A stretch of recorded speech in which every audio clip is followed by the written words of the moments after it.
안녕하세요. 플래너 성형외과 이승현 원장입니다. 오늘은 이중턱 근육 묶기 얘기 한번 해보려고 하는데요. 많은 분들이 얼굴 지방 흡입을 하면서 동시에 이중턱 근육 묶기를 하는 경우가 꽤 많습니다. 그래서 이 이중턱 근육 묶기에 대해서 여러 질문을 많이 하시는데 거기에 대해서 제가 답변을 드리도록 하겠습니다.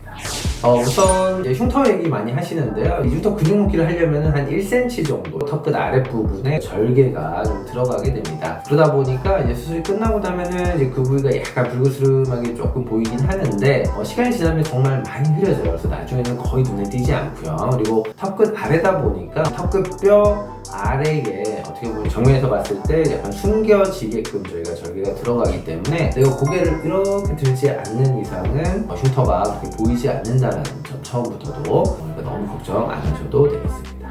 그 다음 두 번째로는 이게 정말 같이 하는 게 더 효과가 좋은지 여쭤보는 분들이 많아요. 그래서 제 대답은 당연히 그렇습니다 입니다. 왜냐하면 우리가 이중턱에 지방이 좀 많은 분들은 우리가 이중턱 근육이 있어요. 턱 근육. 턱 근육의 윗부분, 겉부분에도 지방이 있고요. 그리고 이 근육 밑에도 지방이 들어 있습니다. 그래서 저희가 지방 흡입을 보통 많이 같이 하는데 지방 흡입을 하게 되면 근육 위에 있는 지방은 저희가 제거가 가능하지만 이제 근육을 뚫고 들어가서 밑에 있는 지방을 제거할 수는 없어요. 그래서 아무래도 지방 흡입만 했을 때는 효과가 좀 떨어질 수밖에 없다. 그래서 우리가 여기를 근육 밑도 저희가 같이 살짝 열어줍니다. 그래서 근육 밑에 있는 지방을 저희가 눈으로 직접 확인하면서 제거를 좀 해주게 되면은 효과가 확실히 좋다라는 점 말씀을 드립니다.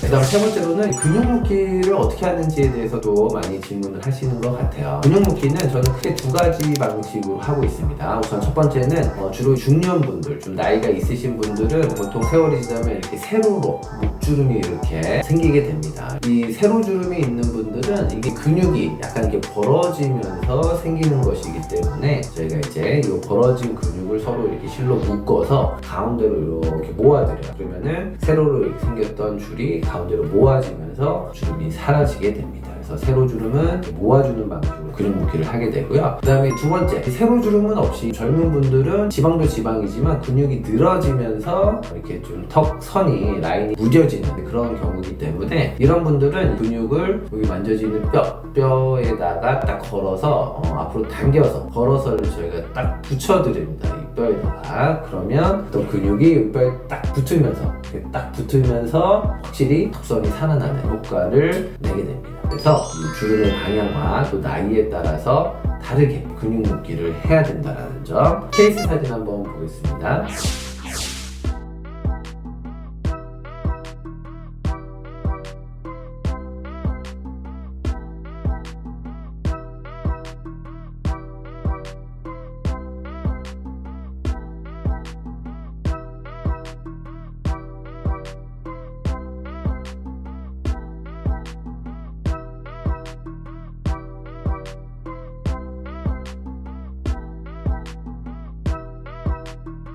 지금까지 이중턱 근육 묶기에 대해서 제가 설명을 좀 드렸는데 이중턱 근육 묶기 굉장히 제가 볼 때는 효과적이고 좋은 수술인 것 같아요. 턱선이 좀 무뎌져 있으면 얼굴도 좀 커 보이고 얼굴 살도 있어 보이는데 이렇게 확실하게 이렇게 탁 붙여서 턱선을 살려주면 굉장히 샤프하면서도 얼굴도 작아 보이는 그런 효과가 나오니까 생각 있으신 분들은 언제든지 오셔서 상담 받아보시면 좋겠습니다. 지금까지 플래너 성형외과 이승현 원장이었습니다.